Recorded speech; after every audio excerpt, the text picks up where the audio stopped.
me dijeron. Alégrate de que todavía te dejemos de visita. Deja que eso asimile por un momento. Te dejemos de visita.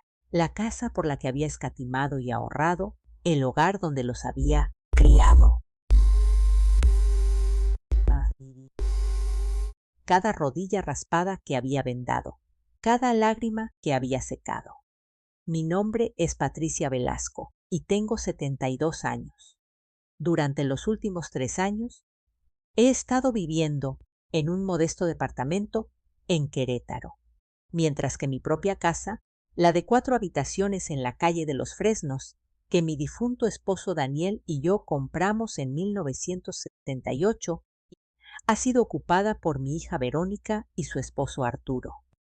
Pero antes de contarte cómo recuperé lo que era mío, necesito que entiendas cómo lo perdí en primer lugar. Hola a todos. Por favor, cuéntenme en los comentarios desde dónde me están escuchando hoy. Encuentro un consuelo inmenso al saber que no estoy sola en esto.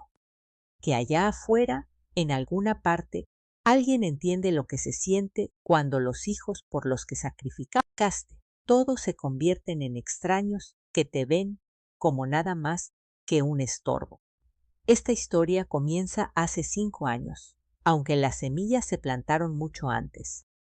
Daniel murió en marzo de 2020, a los 67 años. Se fue por un infarto fulminante mientras trabajaba en nuestro jardín. Habíamos estado casados por 46 años. Él era mi mundo entero. Y cuando se fue, el silencio en nuestra casa se volvió insoportable. Verónica era nuestra única hija. Habíamos querido tener más, pero después de varios abortos espontáneos, volcamos todo nuestro amor en ella. Clases de ballet, clases de piano, escuela privada, la colegiatura del tecnológico. Le dimos todo. Daniel trabajó dobles turnos en la planta industrial durante 15 años para poder pagar su educación. Yo tomé trabajos nocturnos como costurera mientras trabajaba de día en la biblioteca. Se graduó sin un peso de deuda. Se casó con Arturo, un abogado corporativo, y construyeron lo que parecía una vida perfecta en Monterrey. 2 hijos, Diego y Sofía, a quienes adoré desde el instante en que nacieron. Después de que Daniel murió, la soledad era aplastante. La casa se sentía demasiado grande, demasiado callada, demasiado llena de fantasmas. Me descubría a mí misma, poniendo 2 platos en la mesa a la hora de cenar, olvidando por un momento que estaba sola. Verónica me llamó una noche a finales de 2020. Mamá, Arturo y yo hemos estado platicando. Nos preocupa que andes dando vueltas sola en esa casa tan grande. ¿Qué pasa si te caes? ¿Qué pasa si te ocurre algo y nadie se entera en días? Su preocupación se sentía genuina. Entibió algo que se había quedado helado dentro de mí. Tenemos una propuesta, continuó. El despacho de Arturo va a abrir unas oficinas nuevas. En Querétaro nos mudaríamos de regreso, viviríamos en la casa contigo. Te ayudaríamos con todo. No tendrías que preocuparte por el mantenimiento, ni por el jardín, ni por estar sola. Y Diego y Sofía podrían pasar tiempo de verdad con su abuela. Debí haberlo visto en ese momento. Debí haberme preguntado por qué no sugirió que yo me mudara con ellos, por qué mi casa era de pronto la solución. Pero estaba de luto, sola y desesperada por sentirme necesitada otra vez. Nosotros cubriremos todos los gastos y los servicios, añadió Arturo cuando tomó el teléfono. Tú solo vivirías ahí, disfrutarías a tus nietos. Nosotros nos encargaremos de todo lo demás. Sonaba como una bendición. Era una trampa. Se mudaron en enero de 2021. Al principio, todo parecía maravilloso. Diego, que entonces tenía 14 años, se sentaba conmigo por las tardes y yo le contaba historias sobre su abuelo. Sofía, de 12, me ayudaba a hornear galletas usando las recetas de la madre de Daniel. Verónica parecía genuinamente feliz de estar en casa y Arturo era educado, incluso encantador. Pero las cosas pequeñas empezaron a cambiar. Mamá, necesitamos usar la recámara principal, me dijo Verónica unas 2 semanas después de haber llegado. Arturo tiene problemas crónicos de espalda y tu cama tiene esa base ajustable. Lo entiendes, ¿verdad?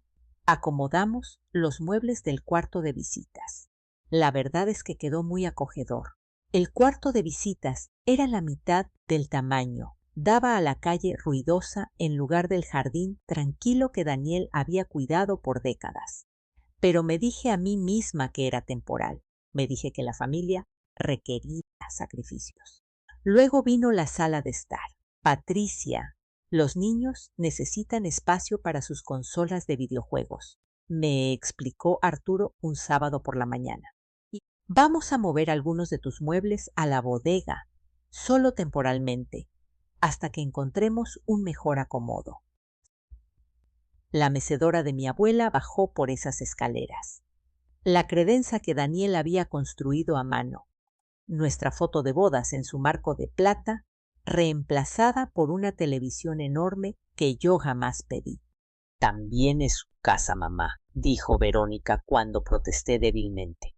Todos tenemos que adaptarnos, pero no era su casa, era la mía. Se suponía que venían a vivir conmigo, no a borrarme. La cocina fue lo siguiente. Mis horarios de comida, mantenidos religiosamente durante 50 años, fueron trastocados. Arturo prefería cenar a las 8 en lugar de a las 6. Verónica guardó mis ollas en cajas y las reemplazó con sus baterías modernas. Mis repisas etiquetadas, organizadas exactamente como yo las necesitaba, fueron reacomodadas sin preguntarme. Estamos intentando establecer rutinas para los niños, me explicó. ¿Y qué hay de mis rutinas? ¿Qué hay de mi consistencia? Empecé a sentirme como una visita en mi propia casa. Despertaba para encontrar a Arturo en el estudio de Daniel, el cual había convertido en su oficina sin consulta. Le había puesto cerradura a la puerta. Archivos confidenciales de clientes, me dijo con esa sonrisa de abogado. Estoy seguro de que lo entiendes. Bajaba las para encontrar mi sillón, la televisión a todo volumen, con programas que yo había elegido, conversaciones que se detenían en seco cuando yo entraba a la habitación. Mamá, ¿estamos teniendo una plática familiar?, decía Verónica, remarcando la palabra de una manera que, de algún modo, me excluía. A los 6 meses, me di cuenta de que estaba cenando sola la mayor parte del tiempo. Les daban de cenar a los niños temprano y luego Arturo y Verónica tenían sus noches de pareja en el comedor al que yo ya no estaba invitada. ¿Mencionaste que preferías cenar temprano de todos modos?, dijo Verónica cuando se lo comenté. Pensamos que te estábamos ayudando. Los recibos empezaron a llegarme de nuevo alrededor del 8º mes.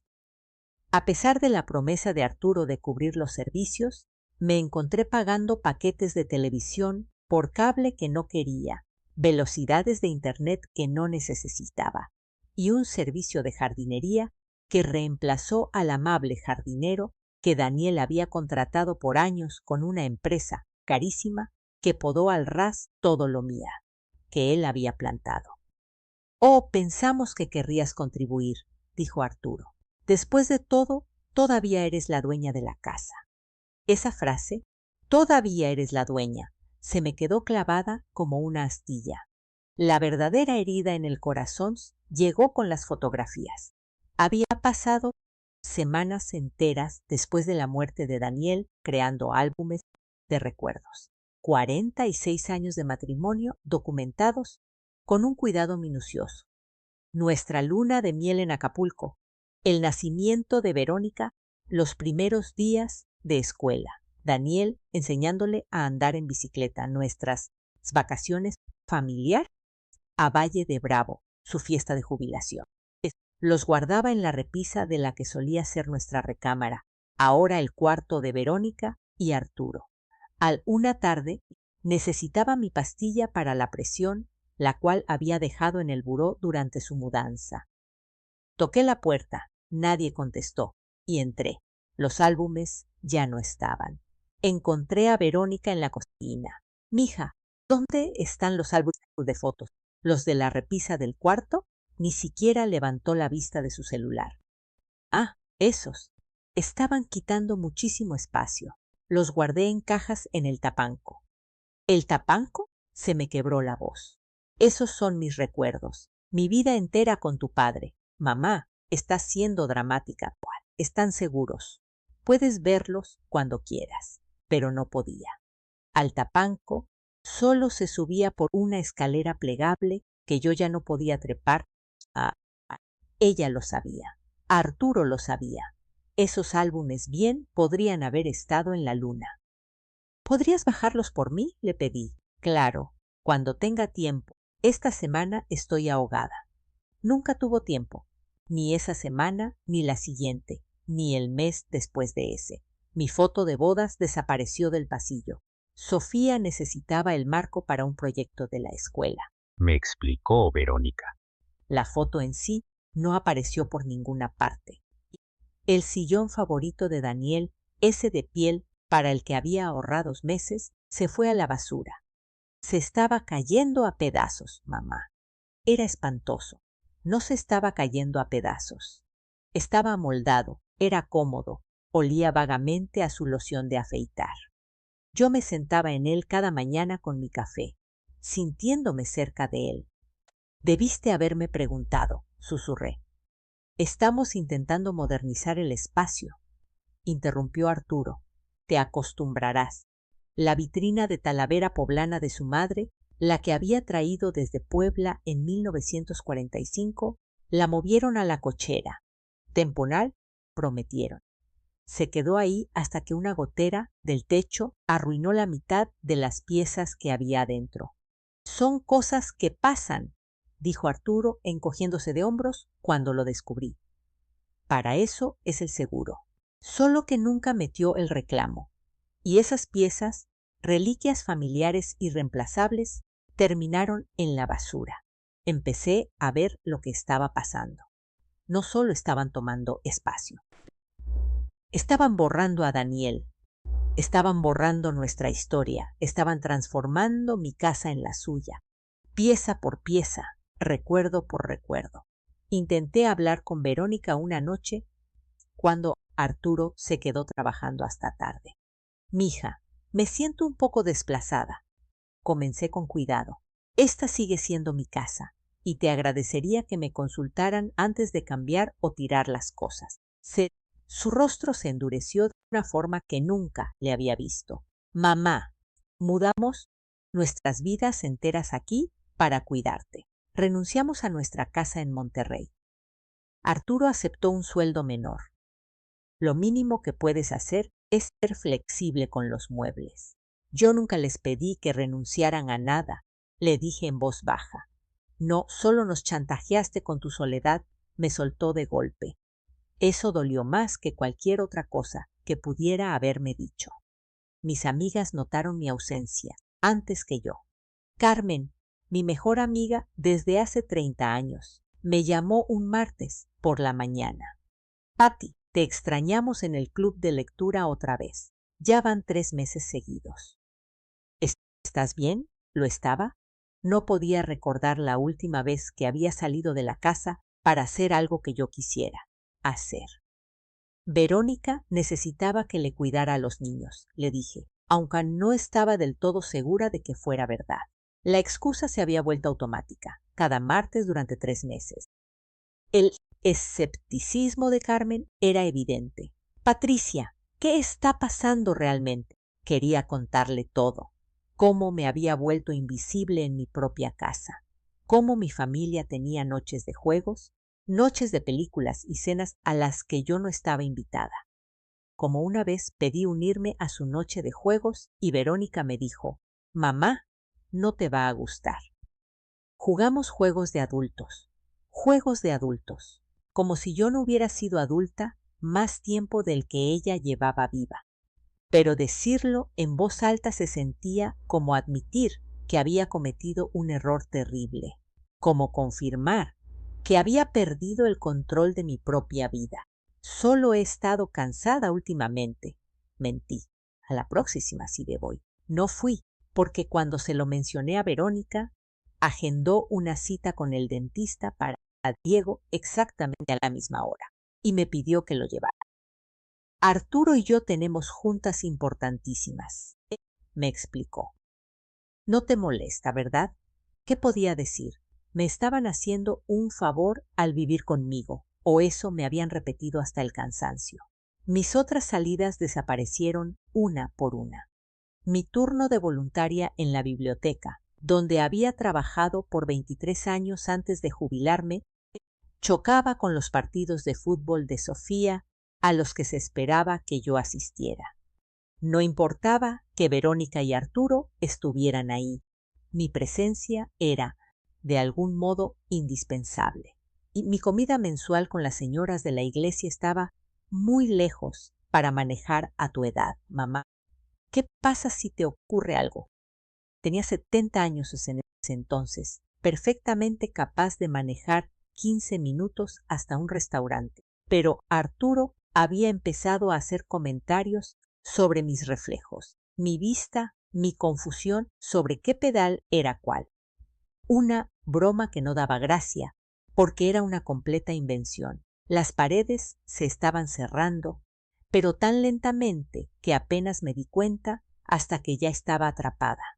Luego vino el incidente con mi coche. Tenía un Toyota Camry 2015, confiable y pagado en su totalidad. Una mañana me desperté y vi que no estaba en la entrada. ¿Dónde está mi coche?, pregunté, intentando que el pánico no se notara en mi voz. Ah, Arturo lo llevó al taller, dijo Verónica con naturalidad. Tenía prendido el foquito del motor. No es cierto, ayer lo manejé y estaba perfecto. El coche regresó 2 días después con una lista de reparaciones necesarias que sumaban 76,000 pesos. Arturo ya había autorizado el trabajo. Tienes suerte de que encontramos estos problemas. El mecánico dijo que estabas manejando una trampa mortal. Le había hecho el servicio al coche 3 meses antes. Todo estaba bien, pero pagué la cuenta porque ¿qué más podía hacer? 2 semanas después, Arturo sugirió que usara su segundo coche en su lugar. Casi no lo usamos y así no tienes que preocuparte por el mantenimiento. Mi coche desapareció de nuevo, esta vez para siempre. Lo vendimos, admitió Verónica meses después. De todos modos, no lo estabas usando. El dinero de esa venta jamás llegó a mis manos. El cambio de lo incómodo a lo insoportable ocurrió durante la cena de Nochebuena de 2023. Había pasado 3 días preparando el banquete tradicional de Daniel. El pavo con el relleno de mi madre, ensalada de manzanas desde cero, el puré de camote, el pastel de elote favorito de Daniel. La cocina olía a cada Navidad feliz que habíamos celebrado. Los suegros de Verónica, los padres de Arturo, Roberto y Diana, vinieron de visita desde Guadalajara. Los había conocido 2 veces antes, en la graduación de Diego y en la confirmación de Sofía. Personas bastante agradables, aunque Diana tenía una forma de mirarme que me hacía sentir inspeccionada. Puse la mesa del comedor con nuestra vajilla buena, las piezas que habían sobrevivido a la cochera y a la humedad, velas, flores frescas del jardín, las servilletas de lino de la madre de Daniel que yo cuidaba para las ocasiones especiales. Todos se reunieron a las 8. Yo llevaba cocinando desde el amanecer. La cena está lista, anuncié, llevando el pavo a la mesa con orgullo. Fue entonces cuando Arturo se paró en la cabecera de la mesa, el lugar de Daniel, el lugar que había ocupado durante 40 años de cenas navideñas, y levantó su copa. Antes de comer, quiero agradecer a Verónica por abrir su casa a la familia este año. Su casa. No nuestra casa, no mi casa, su casa. Me quedé ahí de pie, con los guantes del horno todavía puestos, y vi cómo todos brindaban por mi hija por ser la anfitriona de la Nochebuena en mi casa, sirviendo la comida que yo había cocinado. Mamá, mamá, siéntate, me dijo Verónica, señalando una silla en el extremo más alejado de la mesa, no a su lado. No en mi lugar habitual, junto a donde Daniel solía sentarse. Al final, apretada entre Diego y la pared, Roberto empezó a rebanar el pavo. El trabajo de Daniel, mi trabajo después de que él falleció. Aparentemente, ahora su trabajo. Diana felicitó a Verónica por lo hermosa que estaba puesta la mesa. Gracias, dijo Verónica, sin mencionar que yo lo había hecho. La conversación de la cena fluyó a mi alrededor como si yo fuera un mueble más. Arturo habló de su último caso. Roberto habló de su club de yates. Diana mencionó su próximo crucero a Alaska. Deberían venir con nosotros, le dijo a Verónica y a Arturo. Nos encantaría ir con toda la familia. Al parecer, yo no estaba incluida en toda la familia. A Verónica se le iluminaron los ojos. Suena maravilloso, pero no podríamos dejar a mi mamá sola por 2 semanas. ¡Ay! Estoy segura de que se las arreglaría, dijo Diana, agitando la mano con desdén. Ya ha vivido sola antes. De hecho, he estado pensando, dijo Arturo bajando el tenedor. Patricia, tal vez es hora de que platiquemos sobre algunos cambios. La mesa se quedó en silencio. Todos me voltearon a ver. ¿Cambios? Logré articular. Te estás haciendo mayor. Esta casa es demasiado para que la manejes sola. Verónica y yo hemos estado cargando con la mayor parte de la responsabilidad financiera y físicamente, Cece. Se está volviendo una carga, una carga. Yo era una carga. Creemos que podría ser el momento de considerar otros arreglos para que vivas. Continuó Arturo con su voz de abogado suave y ensayada. Un lugar más apropiado para tus necesidades. Hay residencias para adultos mayores excelentes en la zona. Mis manos empezaron a temblar. ¿Quieren que me vaya de mi propia casa? No se trata de querer, añadió Verónica rápidamente. Se trata de lo que es práctico, de lo que es mejor para todos. Si estás sintiendo lo que yo sentí en ese momento, esa traición aplastante, esa impotencia asfixiante, por favor suscríbete a este canal. Tu apoyo lo significa todo y me ayuda a compartir estas historias que tantos de nosotros vivimos en silencio. Mejor para todos, repetí, con la voz apenas por encima de un susurro. O mejor para ustedes. La expresión de Arturo se endureció. Creo que deberíamos hablar de esto en privado, Verónica. Tu madre se está poniendo emocional. Poniendo emocional. Como si no todo el derecho a tener emociones cuando me estaban diciendo que me largara de mi propia casa. ¿No? Dije, sorprendiéndome a mí misma con la firmeza de mi voz. Si van a discutir mi futuro, lo van a hacer conmigo presente. Roberto se aclaró la garganta, incómodo. Diana de repente se mostró muy interesada en su puré de camote. Los niños ya habían desaparecido hacia la sala, ya fuera por diseño o por suerte. Mamá, hemos sacrificado mucho para estar aquí, dijo Verónica. La carrera de Arturo se vio afectada con el traslado. Renunciamos a nuestro círculo social, a nuestra comunidad. Hicimos esto por ti. Yo nunca les pedí que lo hicieran. Dije de nuevo, más fuerte esta vez. Ustedes se ofrecieron. Dijeron que querían ayudar, estar cerca. Ni una sola vez alguien mencionó que se esperaba que yo pagara por esa ayuda entregando mi casa. Entregar es una palabra muy fuerte, interrumpió Arturo. Estamos hablando de una transición natural. Vendes la casa, dividimos las ganancias. Y usas tu parte para un departamento bonito o una residencia con asistencia. No necesito asistencia. Tengo 72 años, no 92. Pero eventualmente la necesitarás, presionó Verónica. Y el valor de las propiedades está excelente ahorita. Si esperamos demasiado, podrías no sacar tanto. ¿Y entonces en dónde te dejaría eso? La lógica sonaba bien en la superficie, pero por debajo escuché lo que realmente estaban diciendo. Queremos nuestra herencia ahora. Estamos cansados de esperar a que te mueras. Esta casa no está a la venta, dije en voz baja. Arturo intercambió una mirada con Verónica que no pude descifrar del todo. Patricia, sé razonable. No puedes mantener este lugar tú sola. No estoy sola. Ustedes están aquí, ¿recuerdan? Encargándose de todo como prometieron. Ese arreglo se ha vuelto insostenible, dijo Arturo, el abogado ahora presente en su totalidad. La presión económica, el compromiso de tiempo, está afectando nuestra calidad de vida. Entonces múdense, le dije simplemente. Regresen a Monterrey, busquen su propio lugar en Querétaro. Yo me las arreglaré perfectamente sola.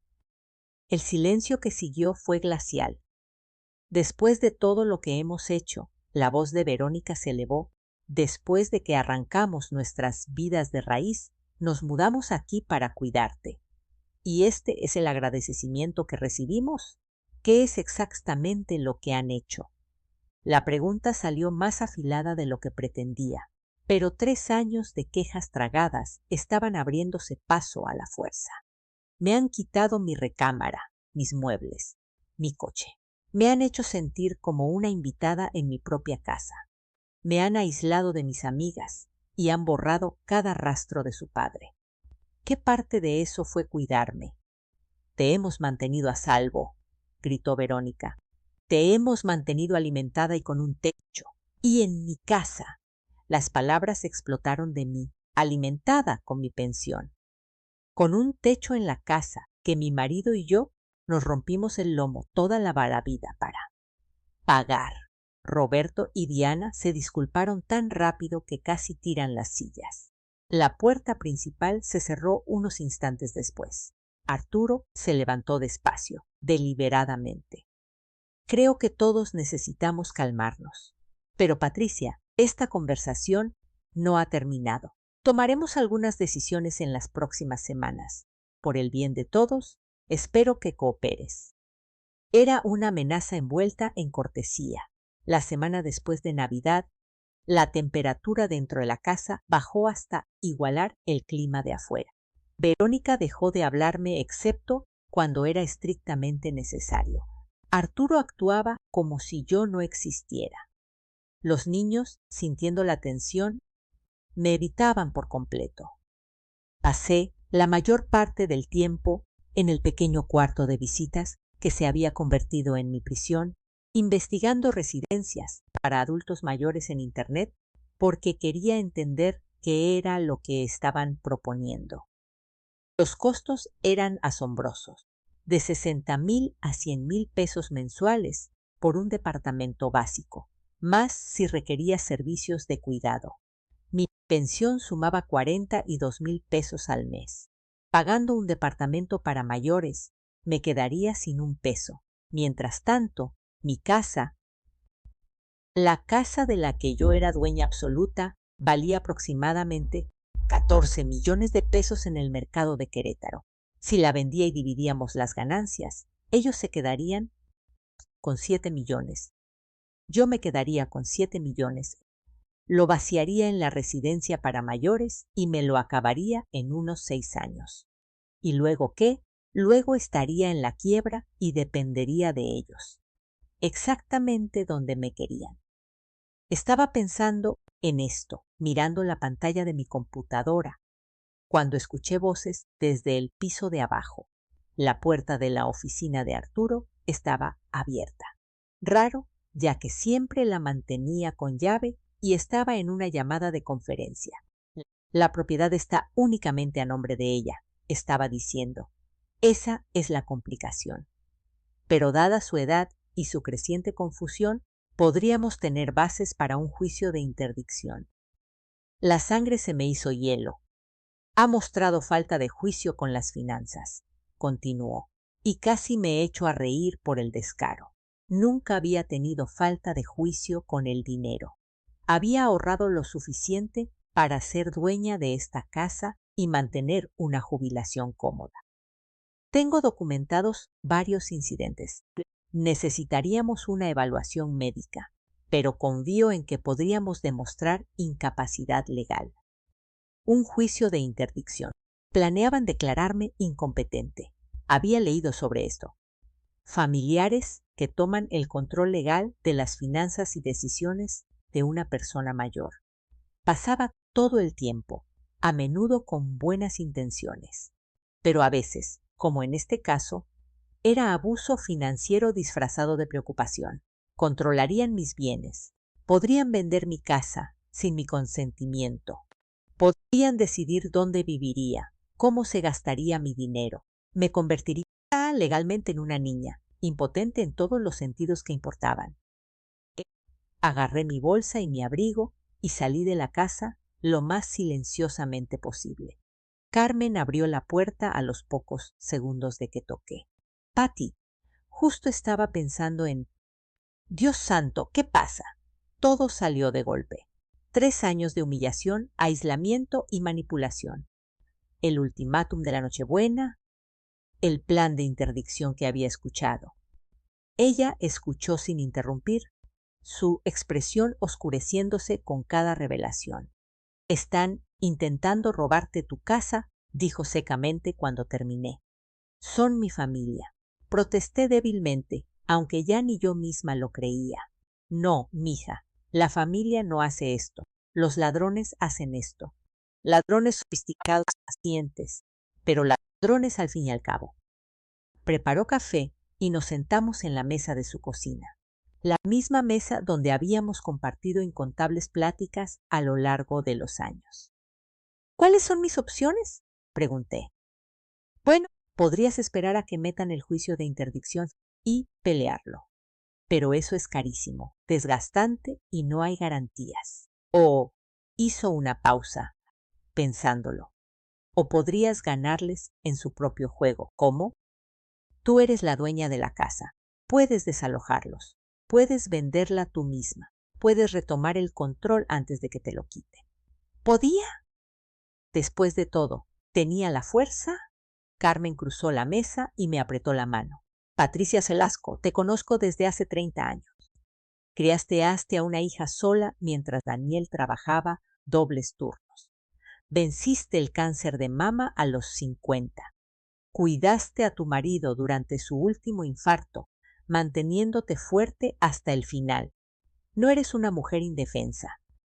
Sus palabras encendieron algo que yo creía muerto.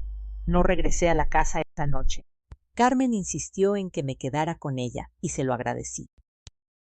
Por primera vez en 3 años, dormí profundamente. A la mañana siguiente llamé a Margarita, una abogada que había conocido en mi voluntariado en la biblioteca. Me había ayudado con el testamento de Daniel y siempre había sido directa y de confianza. Patricia, cuéntamelo todo, me dijo cuando llegué a su despacho. Lo hice. 3 años comprimidos en 30 minutos de documentación. Había empezado a guardar correos, mensajes, los recibos que yo había pagado a pesar de las promesas de Arturo, la factura del taller de mi coche, todo lo que pude reunir. La mandíbula de Margarita se tensó mientras revisaba los papeles. Esto es abuso financiero a una persona mayor, un caso de manual. ¿De verdad pueden declararme incapaz? Pueden intentarlo, pero es evidente que eres competente para manejar tus propios asuntos. No hay problemas cognitivos. Cualquier juez se daría cuenta, especialmente con estas pruebas de su manipulación financiera. Dio unos golpecitos al montón de papeles, pero el proceso sería un infierno para ti. Caro, invasivo, estresante. Es mejor hacerlo innecesario. ¿Cómo? Los desalojas. Un aviso de desalojo formal y legal. Son ocupantes de mes a mes en tu casa. Nunca firmaste un contrato de arrendamiento con ellos, ¿verdad? No, solo se mudaron. Entonces les das 60 días para desocupar. La ley es clara. No necesitas justificación. Es tu propiedad. Mis manos temblaron. van a pelearlo. Lo van a hacer un pleito horrible, probablemente, pero la ley está de tu lado. Y Patricia, hay algo más que deberías considerar. Se inclinó hacia adelante. Vende la casa. No para repartirlo con ellos. No tienen ningún derecho legal sobre ella. Véndela para ti. Cómprate algo más chico que sea verdaderamente tuyo y vive el resto de tu vida libre de su manipulación. Pero Verónica, siempre esperó. ¿Esperó qué? ¿Heredar tu casa? Patricia, la herencia es un regalo, no un derecho. Y los regalos son para las personas que se los han ganado con amor y respeto, no con manipulación y abuso. La idea era erradora y estimulante a partes iguales. «Piénsalo», dijo Margarita. 60 días a partir de que se los entreguemos. Se van. Lo que hagas con la casa. Después de eso depende enteramente de ti. Lo pensé durante aproximadamente 10 segundos. «Redáctalo», dije. El aviso de desalojo fue entregado por un actuario el 15 de diciembre de 2023. Yo no estaba ahí cuando pasó. Margarita me aconsejó que me quedara con Carmen por mi seguridad y mi paz mental, pero el hijo de Carmen, Tomás, que vivía cerca, nos reportó el desenlace. Al parecer, Arturo abrió la puerta, leyó la notificación y se puso de un tono morado que Tomás describió como al borde de un derrame. El grito de Verónica se escuchó hasta la calle. Mi celular explotó con llamadas y mensajes que no contesté.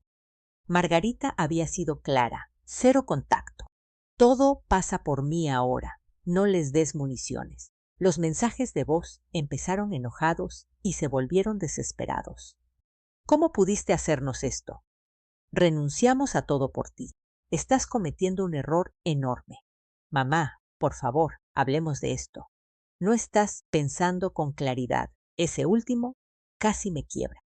Pero luego recordé la voz de Arturo en esa llamada, discutiendo fríamente mi incapacidad, y mi determinación se endureció. Tenían 60 días. Yo empecé a hacer otros planes. En enero, mientras Verónica y Arturo corrían como locos buscando dónde vivir, puse la casa en venta con un agente de bienes raíces que Margarita me recomendó. El mercado estaba competitivo.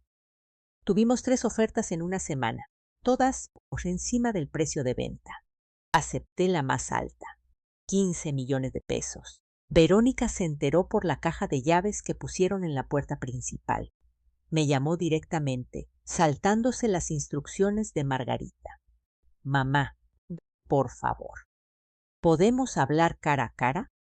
En contra de mi buen juicio y del consejo de Margarita, acepté verla en una cafetería. Terreno neutral. Se veía terrible, más delgada, con ojeras oscuras, el pelo sin lavar. Una parte de mí, esa parte de madre que nunca muere del todo, quería consolarla. «Mamá, perdón». Empezó a llorar de inmediato. Manejamos todo mal. Arturo presionó demasiado, muy rápido. Debía haberte protegido en lugar de seguirle la corriente. Sí, debiste hacerlo. Por favor, no vendas la casa. Por favor, nos mudaremos. Te daremos tu espacio. Haremos lo que tú quieras. Solo no la vendas. Esa casa es mi herencia. Se supone que es el futuro de Diego y Sofía. Es mi casa, Verónica, no tu herencia, mía. Pero mi papá querría. No. Mi voz se quebró. No te atrevas a decirme lo que tu padre querría. Daniel estaría horrorizado de lo que han hecho. Trabajó hasta el cansancio para darte oportunidades. ¿Y así es como lo honras? ¿Intentando robarle a su viuda? No estábamos robando. Estábamos intentando ayudar a administrar. Estaban intentando administrarme para sacarme de mi propia vida. Azoté la taza de café, derramando líquido en la mesa. Te quedaste con mi recámara, mis muebles, mi coche, mis recuerdos de tu padre. Me aislaste de mis amigas. Me hiciste sentir como un estorbo en mi propia casa. Y luego planeaste declararme incapaz para poder quitármelo todo legalmente. Su rostro se puso blanco. ¿Escuchaste eso? Lo escuché, a Arturo hablando del juicio de interdicción como si yo ya estuviera muerta. Mamá, eso no. Solo estaba explorando opciones para robarme mi autonomía y mi patrimonio. No trates de adornarlo, Verónica. Ella estaba sollozando ahora, con el rímel corriéndole por la cara. ¿Qué quieres de mí? ¿Qué puedo hacer para arreglar esto? Nada. No hay nada que puedas hacer. La casa se vende en marzo. Tienen hasta el 14 de febrero para largarse. ¿A dónde vamos a ir? No nos alcanza para pagar una renta en Querétaro y ahorrar para un enganche. Eres la esposa de un abogado, con un fideicomiso de los padres de Arturo. Ya verán cómo le hacen. Ese dinero es para la universidad de los niños. Entonces supongo que tendrán que hacer los mismos sacrificios que tu padre y yo hicimos. Consigan un segundo trabajo. Recorten gastos. Pónganse creativos. Para irme. Querían ser adultos tomando decisiones de adultos sobre mi vida. Ahora tomen alguna sobre la suya. Mamá, por favor. Una cosa más. Me di la vuelta. Los muebles que metiste a la bodega, el sillón de Daniel que tiraste, mi foto de bodas que perdiste. Quiero un inventario detallado de cada maldita cosa. Margarita te pondrá en contacto sobre la restitución. Nos vas a demandar. Voy a recuperar lo que me robaron. Hay una diferencia. Salí de esa cafetería y no miré atrás. La venta de la casa se cerró el 22 de marzo de 2024. Los 15 millones, menos las comisiones de los agentes y los gastos notariales, me dejaron con poco más de 14 millones de pesos. Más dinero del que jamás imaginé tener todo junto. Verónica, Arturo y los niños se mudaron a una casa rentada a mediados de febrero. Solo se llevaron lo que era legalmente suyo. Todo lo que habían guardado o tirado sin permiso fue inventariado por Margarita y recibí un cheque de liquidación por 360,000 pesos cubriendo el valor de los muebles de Daniel, la vajilla dañada de mi abuela y otros artículos. No se trataba del dinero. Se trataba el reconocimiento de que admitieran legal y financieramente que habían tomado lo que no era suyo. Compré una hermosa casita de 2 habitaciones en Tequisquiapan, más pequeña, manejable, con un jardín que yo podía cuidar y un porche perfecto para mi café de la mañana. Costó 6 millones, dejándome 8 millones invertidos de forma conservadora para el futuro. Por primera vez en años, me sentí segura, a salvo, libre. Carmen me ayudó a mudarme, junto con varias amigas del club de lectura, con las que me había reconectado. Colgamos el retrato de Daniel en la sala, en un lugar prominente. Puse la mecedora de mi abuela, la cual volví a comprar en la tienda de segunda mano por 400 pesos, junto a la ventana. Cada fotografía que rescaté de ese tapanco, cada recuerdo que intentaron enterrar, encontró un lugar en mi nuevo hogar. Diego me llamó una vez, brevemente. Abuela, no entiendo por qué hiciste esto. Tal vez algún día lo entiendas, le dije. Cuando seas mayor y alguien a quien amas te trate como un estorbo en lugar de como a una persona. Sofía me mandó una carta que todavía no he abierto. Tal vez lo haga algún día, tal vez no. Verónica y Arturo, silencio, un silencio absoluto. Y, ¿saben qué? Estoy bien con eso. Tengo 73 años ahora. Mis días están llenos de nuevo. Soy voluntaria en la biblioteca. Voy a obras de teatro. Soy la anfitriona del club de lectura en mi casa. Cuido mi jardín donde he plantado rosales en memoria de Daniel. A veces pienso en lo que perdí. La relación con mi hija, los nietos que adoro, pero que no puedo tener en mi vida, la familia que pensé que me acompañaría en mi vejez. Pero luego pienso en lo que gané, mi dignidad, mi autonomía, mi paz. No hay un final perfecto aquí. No me reconcilié con Verónica en un reencuentro lleno de lágrimas. No recuperé a mi familia. Algunas traiciones cortan demasiado profundo como para un simple perdón. Lo que obtuve fue algo quizás más valioso. Me recuperé a mí misma. A cualquier persona que esté viendo esto y se encuentre en una situación similar, a quien le estén haciendo sentir pequeño en su propia vida y siendo manipulado por familiares que ven la herencia como un derecho adquirido, por favor, sepan esto. Ustedes merecen respeto, merecen dignidad y merecen vivir los años que les quedan bajo sus propios términos, no los de ellos. La herencia se gana con amor, no se exige con manipulación. Soy Patricia Velasco. Tengo 73 años y vendí la casa que ellos creían que iban a heredar. Y nunca en mi vida he dormido mejor. Gracias por escuchar mi historia.